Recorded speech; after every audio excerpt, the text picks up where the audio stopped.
Hey guys, welcome back. ഞാൻ ദിവ്യ. 2005 August 6 ജർബ ഐലൻഡിലേക്ക് 39 യാത്രക്കാരെയും കൊണ്ട് പോയ ട്യൂണിസ് എയർ 1153 എന്ന വിമാനത്തിൻ്റെ 2 എൻജിനും കടലിന് മുകളിൽ വെച്ച് പവർ നഷ്ടപ്പെടുകയുണ്ടായി. എൻജിൻസ് റീസ്റ്റാർട്ട് ചെയ്യുന്നതിന് വേണ്ടി പൈലറ്റ് ശ്രമിച്ചെങ്കിൽ പോലും അദ്ദേഹത്തിന് സാധിക്കുകയുണ്ടായിരുന്നില്ല. വളരെ പെട്ടെന്ന് വാട്ടർ ലാൻഡിംഗ് ചെയ്യേണ്ടി വന്നു പൈലറ്റ്സിന്. എന്നാൽ ഈ അപകടത്തിൽ 16 യാത്രക്കാർക്ക് ജീവൻ നഷ്ടപ്പെടുകയുണ്ടായി. എന്നാൽ പിന്നീട് ഈ അന്വേഷണം ആരംഭിച്ച സ്പെയിനിലെ ഉദ്യോഗസ്ഥർക്ക് മനസ്സിലാക്കാൻ സാധിച്ചത് എയർക്രാഫ്റ്റിൻ്റെ എൻജിൻസ് ഫെയിലായി പോകുന്നതിൻ്റെ പ്രധാനപ്പെട്ട കാരണം അതിൽ ഇന്ധനം തീർന്നതായിരുന്നു എന്നതാണ്. എന്നാൽ എങ്ങനെയാണ് ഇത്രയും ദൂരം ഇന്ധനം ഇത്ര ഇന്ധനം വേണമെന്ന് കാൽക്കുലേറ്റ് ചെയ്തു വന്ന എയർക്രാഫ്റ്റിൽ പകുതി വഴിയിൽ വെച്ചിട്ട് ഇന്ധനം തീർന്നു പോകുന്നത്? ഇത്ര വലിയൊരു മിസ്റ്റേക്ക് പൈലറ്റ്സ് അറിയാതെ എങ്ങനെയാണ് സംഭവിച്ചത്? ഇന്നത്തെ വീഡിയോയിൽ ട്യൂണിസ് എയർ 1153 എന്ന വിമാന അപകടത്തിൻ്റെതാണ്. ഈ ഒരു വീഡിയോ നിങ്ങൾക്ക് ഇൻഫർമേറ്റീവ് ആണെന്ന് വിചാരിക്കുന്നു. ചാനൽ ആദ്യമായിട്ട് കാണുന്ന ആരെങ്കിലും ഉണ്ടെങ്കിൽ സബ്സ്ക്രൈബ് ചെയ്യാൻ മറക്കരുത്. വീഡിയോ കാണാം.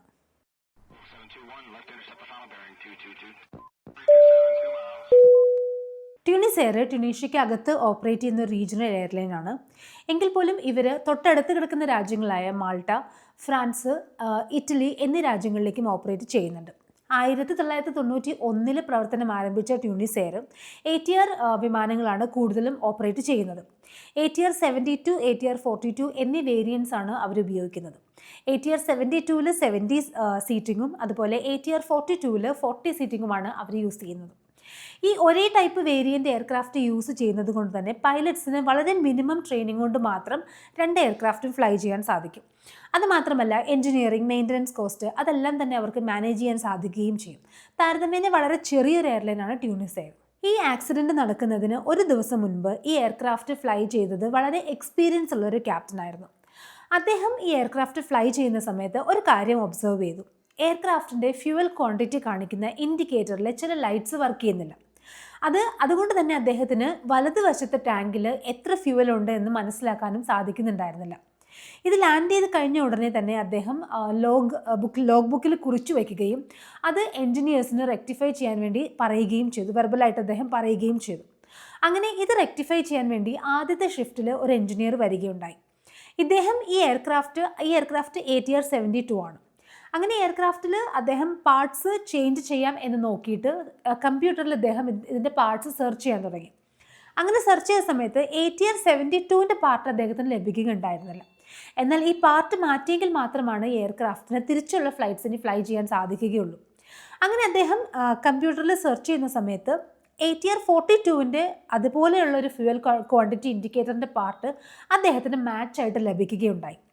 എന്നാൽ അദ്ദേഹം ആ എയർക്രാഫ്റ്റ് പാർട്ടിൻ്റെ ലേബൽ ചെക്ക് ചെയ്യുകയോ അല്ലെങ്കിൽ അത് എത്രത്തോളം അത് കറക്റ്റായിട്ട് അതിൽ ഫിറ്റ് ചെയ്യാൻ സാധിക്കും എന്ന് ശ്രദ്ധിക്കുകയോ ചെയ്തില്ല.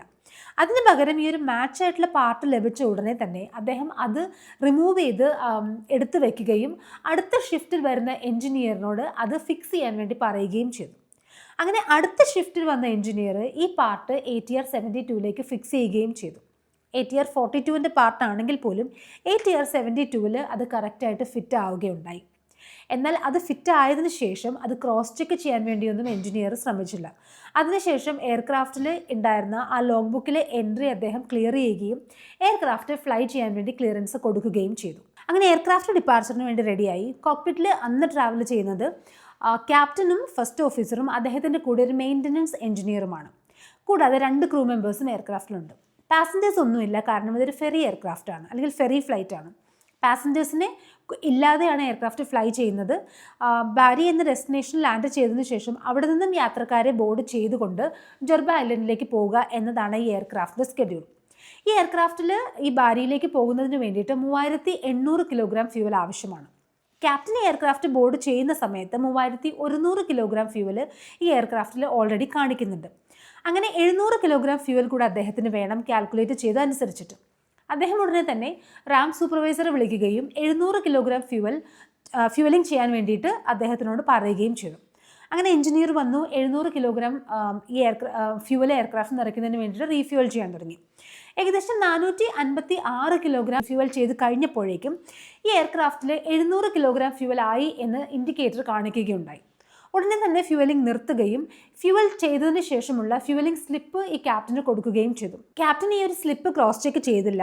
അതിന് പകരം അദ്ദേഹം തലേ ദിവസം താൻ തന്നെ എഴുതിയ ലോഗ് ബുക്കിലെ എൻട്രി ചെക്ക് ചെയ്യുകയാണ് ചെയ്തത്. അദ്ദേഹത്തിന് അറിയാമായിരുന്നു ഫ്യൂവൽ ക്വാണ്ടിറ്റി ആ ഇൻഡിക്കേറ്റർ വർക്ക് ചെയ്യുന്നുണ്ടായിരുന്നില്ല എന്ന്.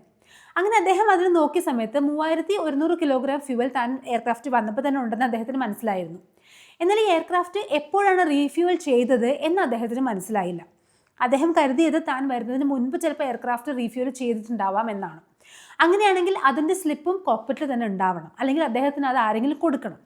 എന്നാൽ അദ്ദേഹത്തിന് ലഭിക്കുകയുണ്ടായില്ല. അദ്ദേഹം ഉടനെ തന്നെ റാം സൂപ്പർവൈസർ വിളിക്കുകയും ഈ റീഫ്യൂവലിംഗ് ചെയ്ത സ്ലിപ്പ് എവിടെയെന്ന് ചോദിക്കുകയും ചെയ്തു. എന്നാൽ റാം സൂപ്പർവൈസർ നോക്കിയിട്ട് പോലും അത് അദ്ദേഹത്തിന് കാണാൻ സാധിച്ചില്ല.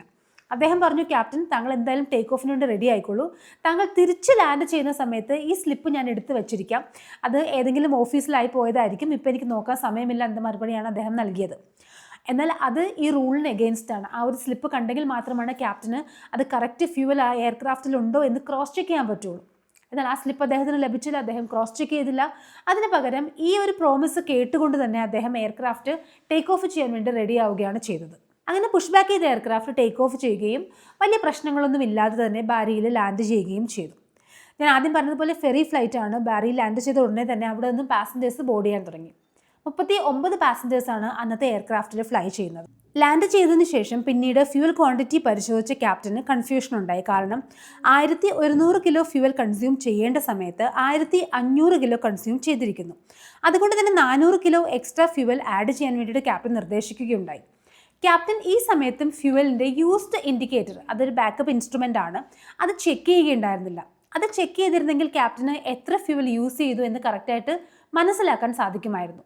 അത് നോക്കാതെയാണ് 400 കിലോഗ്രാം ഫ്യൂവൽ ആഡ് ചെയ്യാൻ വേണ്ടിയിട്ട് ക്യാപ്റ്റൻ പിന്നീടും ആവശ്യപ്പെട്ടത്. പിന്നീടും റീഫ്യൂവലിംഗ് ചെയ്തു. എന്നാൽ 265 കിലോഗ്രാം റീഫ്യൂവൽ ചെയ്ത സമയത്ത് 400 കിലോ എന്ന് കാണിക്കുകയുണ്ടായി. ആ ഒരു സ്ലിപ്പ് ക്യാപ്റ്റന് കൊടുക്കുകയും ആ സ്ലിപ്പ് ക്യാപ്റ്റൻ പിന്നീട് ക്രോസ് ചെക്ക് ചെയ്യുകയും ചെയ്തില്ല. ക്യാപ്റ്റൻ 400 കിലോ ഫ്യൂവൽ ചെയ്യാൻ പറഞ്ഞെങ്കിൽ പോലും 265 കിലോഗ്രാം മാത്രമാണ് അപ്പോൾ അതിൽ ഫ്യൂവൽ ചെയ്തിരുന്നത്. എന്നാൽ ഇത് എന്തുകൊണ്ടാണ് എന്ന് എഞ്ചിനീയർക്ക് മനസ്സിലായില്ല. അദ്ദേഹത്തിന് മനസ്സിലായെങ്കിൽ പോലും അത് അദ്ദേഹത്തിന് ക്യാപ്റ്റനോട് പറഞ്ഞതുമില്ല. ക്യാപ്റ്റൻ പറഞ്ഞതിനേക്കാളും വളരെ കുറച്ച് ഫ്യൂവൽ മാത്രമായിരുന്നു ആ സമയത്ത് എയർക്രാഫ്റ്റിൽ ഉണ്ടായിരുന്നത്. റോങ് ആയിട്ടുള്ള ഫോർമുല വെച്ചിട്ട് കാൽക്കുലേറ്റ് ചെയ്യുന്ന ഈ ഫ്യൂവൽ ഇൻഡിക്കേറ്റർ എയർക്രാഫ്റ്റിൽ 2 ടാങ്ക്സ് എം ടി ആണെങ്കിൽ പോലും 1800 കിലോഗ്രാം ഫ്യൂവൽ എയർക്രാഫ്റ്റിലുണ്ട് എന്ന് കാണിക്കും. അതിനുശേഷം ഫ്യൂവൽ ചെയ്യുന്ന ഓരോ 2 കിലോഗ്രാമിൻ്റെയും കൂടെ ഒരു 3 കിലോ കൂടെ കൂട്ടിക്കാണിക്കും. അങ്ങനെയാണ് ട്യൂണിസിൽ നിന്നും ടേക്ക് ഓഫ് ചെയ്യുന്നതിന് മുൻപ് തന്നെ ശരിക്കും 790 കിലോഗ്രാം ഫ്യൂവൽ ഉള്ള എയർക്രാഫ്റ്റിൽ 3100 കിലോഗ്രാം ഉണ്ടെന്ന് കാണിച്ചത്. അതിനുശേഷം ഫ്യൂവൽ ചെയ്ത ഓരോ കിലോഗ്രാമിനും ഇങ്ങനെ സംഭവിച്ചുകൊണ്ടിരുന്നു. അങ്ങനെ ടേക്ക് ഓഫിന് തയ്യാറാവുന്ന എയർക്രാഫ്റ്റിൽ ആകെ ഉണ്ടായിരുന്നത് 570 കിലോഗ്രാം ഫ്യൂവൽ മാത്രമാണ്. അത് തിരിച്ചു വരേണ്ട ദൂരത്തിൻ്റെ പകുതി പോലും ഫ്ലൈ ചെയ്യാൻ സാധിക്കുകയില്ല. അങ്ങനെ പാസഞ്ചേഴ്സ് ബോർഡ് ചെയ്ത് കഴിഞ്ഞ ഉടനെ തന്നെ എയർക്രാഫ്റ്റ് പുഷ് ബാക്കിന് റെഡിയായി. എയർക്രാഫ്റ്റ് ടേക്ക് ഓഫ് ചെയ്യുകയും ചെയ്തു. അങ്ങനെ ടേക്ക് ഓഫ് ചെയ്ത എയർക്രാഫ്റ്റ് കടലിന് മുകളിലൂടെ ഫ്ലൈ ചെയ്തുകൊണ്ടിരിക്കുകയാണ്. എന്നാൽ ഈ സമയത്തെല്ലാം തന്നെ എയർക്രാഫ്റ്റിൻ്റെ ഫ്യൂവൽ വളരെയധികം കുറഞ്ഞു വന്നുകൊണ്ടിരുന്നു. എയർക്രാഫ്റ്റിൻ്റെ ഈ ഫ്യൂവൽ ക്വാണ്ടിറ്റി ഇൻഡിക്കേറ്റർ ഫോൾട്ടി ആയതുകൊണ്ട് തന്നെ ഇതിനെ സംബന്ധിച്ചിട്ടുള്ള യാതൊരു വാർണിംഗും എയർക്രാഫ്റ്റിൻ്റെ കോക്പിറ്റിനകത്ത് വരികയുണ്ടായില്ല. അതുകൊണ്ട് തന്നെ പൈലറ്റിന് യാതൊരു ഐഡിയയും ഇല്ലായിരുന്നു എയർക്രാഫ്റ്റിലെ ഫ്യൂവൽ കുറഞ്ഞുകൊണ്ട് വരികയാണെന്നുള്ളത്. എന്നാൽ കുറച്ച് സമയം കഴിഞ്ഞപ്പോഴേക്കും വലതുവശത്തെ ഫ്യൂവൽ ടാങ്കിലെ മുഴുവൻ ഇന്ധനവും തീർന്നു കഴിഞ്ഞിരുന്നു. ഈ സമയത്താണ് വലതുവശത്തെ ഫ്യൂവൽ ടാങ്കിലെ ഇന്ധനം തീർന്നു എന്നുള്ളൊരു വാർണിംഗ് കോക്പിറ്റിനകത്ത് വരുന്നത്. എന്നാൽ ഇത് എന്തുകൊണ്ടാണെന്ന് പൈലറ്റിന് മനസ്സിലായില്ല. അദ്ദേഹം ഉടനെ തന്നെ ഫസ്റ്റ് ഓഫീസറോട് അത് ചെക്ക് ചെയ്യാൻ ആവശ്യപ്പെട്ടു. എന്നാൽ ഫസ്റ്റ് ഓഫീസർ അത് ചെക്ക് ചെയ്തുകൊണ്ടിരുന്ന സമയത്ത് തന്നെ ഇടതുവശത്തെ ടാങ്കിലെ ഇന്ധനവും തീർന്നു കഴിഞ്ഞിരുന്നു. അങ്ങനെ രണ്ട് ടാങ്കിലെ ഇന്ധനവും തീർന്നു കഴിഞ്ഞതോടുകൂടി എൻജിൻസിന് പവർ ഇല്ലാതെയായി. എൻജിൻസ് ഫ്ലെയിം ഔട്ടായി. എൻജിൻസ് ഫ്ലെയിം ഔട്ട് ആയ സമയത്ത് അതിൻ്റെ പ്രൊസീജിയർ എന്താണ് എന്ന് ചെക്ക് ചെയ്യാൻ വേണ്ടിയിട്ട് ഫസ്റ്റ് ഓഫീസറോട് ക്യാപ്റ്റൻ ആവശ്യപ്പെട്ടു. ക്യാപ്റ്റൻ ഈ ഒരു ക്വാണ്ടിറ്റി ചെക്ക് ചെയ്ത സമയത്ത് ഫ്യൂവൽ ക്വാണ്ടിറ്റി ഇൻഡിക്കേറ്റർ കാണിച്ചത് അപ്പോഴും 1800 കിലോഗ്രാം ഫ്യൂവൽ എയർക്രാഫ്റ്റിലുണ്ട് എന്ന് തന്നെയാണ്. ഞാൻ ആദ്യം സൂചിപ്പിച്ചതുപോലെ 2 ടാങ്ക് എം ടി ആണെങ്കിലാണ് ഈ 1800 കിലോഗ്രാം ഫ്യൂവൽ ഉണ്ട് എന്ന് കാണിക്കുന്നത്. അത് റോങ് ആയിട്ടുള്ള ഇൻഫർമേഷനാണ്, അല്ലെങ്കിൽ റോങ് ആയിട്ടുള്ള റീഡിംഗ് ആണ്. എന്നാൽ പൈലറ്റിന് ഇത് മനസ്സിലാവുന്നുണ്ടായിരുന്നില്ല. 1800 കിലോഗ്രാം ഫ്യൂവൽ ഉണ്ട് എന്ന് തന്നെയായിരുന്നു അപ്പോഴും അവരുടെ ധാരണ. അതുകൊണ്ട് തന്നെ പൈലറ്റ്സ് രണ്ടുപേരും രണ്ട് എൻജിൻസും പിന്നീടും റീസ്റ്റാർട്ട് ചെയ്യാൻ വേണ്ടി ശ്രമിച്ചുകൊണ്ടിരുന്നു. എന്നാൽ എൻജിൻസ് റീസ്റ്റാർട്ട് ആയില്ല എന്ന് മാത്രമല്ല, ഇൻസ്ട്രുമെന്റ് പാനൽ എല്ലാം തന്നെ ബ്ലാക്ക് ഔട്ട് ആവുകയും എയർക്രാഫ്റ്റിലെ ഇലക്ട്രിക് പവർ എല്ലാം തന്നെ നഷ്ടപ്പെടുകയും ചെയ്തു. എന്താണ് സംഭവിക്കുന്നത് എന്ന് പൈലറ്റ്സിന് മനസ്സിലായില്ല. എയർപോർട്ട് അടുത്തൊന്നും തന്നെ ലാൻഡ് ചെയ്യാനില്ല. 90 കിലോമീറ്റർ ദൂരെയാണ് ഇനി അടുത്ത എയർപോർട്ട് വരുന്നത്. എന്നാൽ അങ്ങോട്ട് പോകുക എന്ന് പറയുന്നത് ഈ രണ്ട് എൻജിൻസും ഫ്ലെയിം ഔട്ട് ആയതുകൊണ്ട് തന്നെ അസാധ്യമായിട്ടുള്ളൊരു കാര്യമാണ്. അങ്ങോട്ട് തനിക്ക് ലാൻഡ് ചെയ്യാൻ സാധിക്കില്ല എന്ന് പൈലറ്റ്സിന് മനസ്സിലായി. എൻജിൻസ് റീസ്റ്റാർട്ട് ആവുന്നതുമില്ല. വളരെ ഉടനെ തന്നെ മെയ്ഡേ കോൾ അവർ കൊടുക്കുകയും ATCക്ക് കൊടുക്കുകയും എമർജൻസി ഡിക്ലെയർ ചെയ്യുകയും എയർക്രാഫ്റ്റ് വാട്ടർ ലാൻഡിംഗ് ചെയ്യുന്നതിന് വേണ്ടിയിട്ടുള്ള പ്രൊസീജിയേഴ്സ് എല്ലാം തന്നെ ഫോളോ ചെയ്യുകയും ചെയ്തു. ക്യാപ്റ്റൻ ഉടനെ തന്നെ ക്യാബിനിൽ വിളിക്കുകയും യാത്രക്കാരോട് എല്ലാം തന്നെ എമർജൻസി വാട്ടർ ലാൻഡിങ്ങിന് വേണ്ടി പ്രിപ്പയർ ആവാൻ പറയുകയും ചെയ്തു. ക്രൂവിന് നിർദ്ദേശം കൊടുക്കുകയും ചെയ്തു ക്യാബിൻ പ്രിപ്പയർ ചെയ്യുന്നതിന് വേണ്ടിയിട്ട്. ക്യാബിനകത്ത് ഈ സമയമായപ്പോഴേക്കും പാസഞ്ചേഴ്സ് എല്ലാം തന്നെ പാനിക് ആവാൻ തുടങ്ങിയിരുന്നു. ക്യാബിനകത്ത് ലൈറ്റ്സ് ഇല്ല, പവർ ഒന്നും തന്നെ ഇല്ല. എയർ കണ്ടീഷനിങ് എല്ലാം തന്നെ നിന്ന് പോവുകയും ചെയ്തു. അങ്ങനെ എയർക്രാഫ്റ്റിൻ്റെ അകത്തുണ്ടായിരുന്ന എല്ലാ യാത്രക്കാരും ക്രൂ മെമ്പേഴ്സും ഉൾപ്പെടെ ലൈഫ് ജാക്കറ്റ് ധരിക്കുകയും ഈ ഒരു വാട്ടർ ലാൻഡിങ്ങിന് വേണ്ടി റെഡിയാവുകയും ചെയ്തു. കടലിൽ വിമാനം ലാൻഡ് ചെയ്യുക എന്ന് പറയുന്നത് ഒട്ടും സേഫ് ആയിട്ടുള്ള കാര്യമല്ല. കനത്ത തിരമാലകൾ ഉണ്ടെങ്കിൽ തീർച്ചയായിട്ടും എയർക്രാഫ്റ്റിന് നല്ല ഡാമേജ് സംഭവിക്കാം, പ്രത്യേകിച്ചും ATR പോലുള്ള ചെറിയൊരു എയർക്രാഫ്റ്റ് ആകുമ്പോൾ. ഇതറിയാമായിരുന്നിട്ട് പോലും തനിക്ക് മറ്റൊരു ഓപ്ഷൻ ഇല്ല എന്ന് ക്യാപ്റ്റൻ അറിയാമായിരുന്നു. അതുകൊണ്ട് തന്നെ അദ്ദേഹം വാട്ടർ ലാൻഡിംഗ് ചെയ്യുകയാണ് ചെയ്തത്. എയർക്രാഫ്റ്റിൻ്റെ പിൻഭാഗം ടെയിൽ സൈഡാണ് ആദ്യം വെള്ളത്തിലിടിച്ചത്. ഈ ടെയിൽ സൈഡ് മുറിഞ്ഞു പോവുകയുണ്ടായി. അതിനുശേഷം കോക്പിറ്റ് ഇടിക്കുകയും എയർക്രാഫ്റ്റിൻ്റെ കോക്പിറ്റ് മുറിഞ്ഞു പോവുകയും ചെയ്തു. ഈ വേർപെട്ട കോക്പിറ്റിനകത്ത് നിന്നും ഫസ്റ്റ് ഓഫീസറും ക്യാപ്റ്റനും അത്ഭുതകരമായി രക്ഷപ്പെടുകയുണ്ടായി. എന്നാൽ മെയിൻ്റനൻസ് എഞ്ചിനീയർക്ക് മരണം സംഭവിച്ചിരുന്നു. 16 യാത്രക്കാർക്കാണ് ഈ അപകടത്തിൽ ജീവൻ നഷ്ടപ്പെട്ടത്. ലൈഫ് ജാക്കറ്റ് എല്ലാം തന്നെ ധരിച്ച യാത്രക്കാരായിരുന്നെങ്കിൽ പോലും ചിലരൊന്നും അത് ഇൻഫ്ലേറ്റ് ചെയ്തിട്ടുണ്ടായിരുന്നില്ല. വിമാനത്തിൻ്റെ വിങ്സിൽ പിടിച്ചുകൊണ്ടാണ് പലരും ഈ അപകടത്തിൽ നിന്നും സർവൈവ് ചെയ്തത്. ഇതിനടുത്തുകൂടി ഈ ഒരു വിമാനം ലാൻഡ് ചെയ്തതിന് അടുത്തുകൂടി ഒരുപാട് ബോട്ടൊക്കെ സഞ്ചരിക്കുന്നുണ്ടായിരുന്നു. അവരാണ് വളരെ പെട്ടെന്ന് വരികയും ഈ എയർക്രാഫ്റ്റിൽ നിന്നും യാത്രക്കാരെ രക്ഷപ്പെടുത്തുകയും ചെയ്തത്. അതിനുശേഷം റെസ്ക്യൂ ടീം അവിടെ എത്തിച്ചേരുകയും എയർക്രാഫ്റ്റിൽ നിന്ന് ബാക്കിയുള്ളവരെയും രക്ഷപ്പെടുത്തുകയും ചെയ്തു. ഈ എയർക്രാഫ്റ്റിൻ്റെ അപകടത്തിൻ്റെ അന്വേഷണം ആരംഭിച്ചത് സ്പെയിനിലെ എയർക്രാഫ്റ്റ് ഇൻവെസ്റ്റിഗേറ്റേഴ്സ് ആയിരുന്നു. അവർക്ക് മനസ്സിലാക്കാൻ സാധിച്ചത് പല സമയത്തും ഈ എയർക്രാഫ്റ്റിൻ്റെ ഫ്യൂവൽ ക്വാണ്ടിറ്റി ഇൻഡിക്കേറ്റർ ഫോൾട്ടി ആയിട്ട് പോലും റീഫ്യൂവലിംഗ് എങ്ങനെയാണ് ചെയ്തത് എന്ന് ക്യാപ്റ്റൻ പരിശോധിച്ചിരുന്നെങ്കിൽ ഒരു പക്ഷേ ഈ ഒരു അപകടം ഒഴിവാക്കാൻ സാധിക്കുമായിരുന്നു. റീഫ്യൂവലിംഗ് സ്ലിപ്സ് ഇല്ലാതെയാണ് ക്യാപ്റ്റൻ, അത് നോക്കി വെരിഫൈ ചെയ്യാതെയാണ് ക്യാപ്റ്റൻ ഇത്രയും ഫ്യൂവൽ ഉണ്ടാകും എന്ന ധാരണയോട് കൂടി എയർക്രാഫ്റ്റ് ടേക്ക് ഓഫ് ചെയ്തത്. 2 തവണ റീഫ്യൂവലിംഗ് ചെയ്തിട്ട് പോലും അദ്ദേഹം ആ സ്ലിപ്സ് ക്രോസ് ചെക്ക് ചെയ്യുകയുണ്ടായിരുന്നില്ല. എന്നാൽ ഇത് എഞ്ചിനീയറുടെയും ഭാഗത്തു നിന്നും ഉണ്ടായൊരു തെറ്റ് തന്നെയാണെന്ന് അവർക്ക് പിന്നീട് മനസ്സിലായി. കാരണം എഞ്ചിനീയർ റോങ് ആയിട്ടുള്ളൊരു പാർട്ടായിരുന്നു ഈ എയർക്രാഫ്റ്റിൽ ഘടിപ്പിച്ചിരുന്നത്. അത് അവർ ക്രോസ് ചെക്ക് ചെയ്യാനും ശ്രമിച്ചില്ല. ഈ അപകടത്തിന് ശേഷം നടന്ന അന്വേഷണത്തിൽ ക്യാപ്റ്റനും എഞ്ചിനീയറും കുറ്റക്കാരാണ് എന്ന് കണ്ടെത്തുകയുണ്ടായി. അവരുടെ അശ്രദ്ധ മൂലം മാത്രമാണ്, അവരുടെ ചെറിയ അശ്രദ്ധ മൂലമാണ് ഇത്രയും പേർക്ക് ജീവൻ നഷ്ടപ്പെടാൻ കാരണമായത് എന്ന് അന്വേഷണ ഉദ്യോഗസ്ഥർ കണ്ടെത്തുകയും ആ അന്വേഷണ റിപ്പോർട്ട് സബ്മിറ്റ് ചെയ്യുകയും ചെയ്തു. ക്യാപ്റ്റനും ഫസ്റ്റ് ഓഫീസർക്കും 10 വർഷവും എഞ്ചിനീയേഴ്സിന് 8 മുതൽ 10 വർഷം വരെയുമാണ് തടവ് ശിക്ഷ ലഭിച്ചത്. അതിനുശേഷം ഫോറിൻ എക്സ്പേർട്സിൻ്റെ സഹായത്തോടു കൂടി ട്യൂണിസെയർ അവരുടെ സേഫ്റ്റി ഒരുപാട് ഇംപ്രൂവ് ചെയ്യുകയുണ്ടായി. എന്നാൽ കൊടുത്തിരുന്ന എല്ലാ സേഫ്റ്റി റെക്കമെൻഡേഷൻസും അവർ നടപ്പിലാക്കുകയും ചെയ്തു.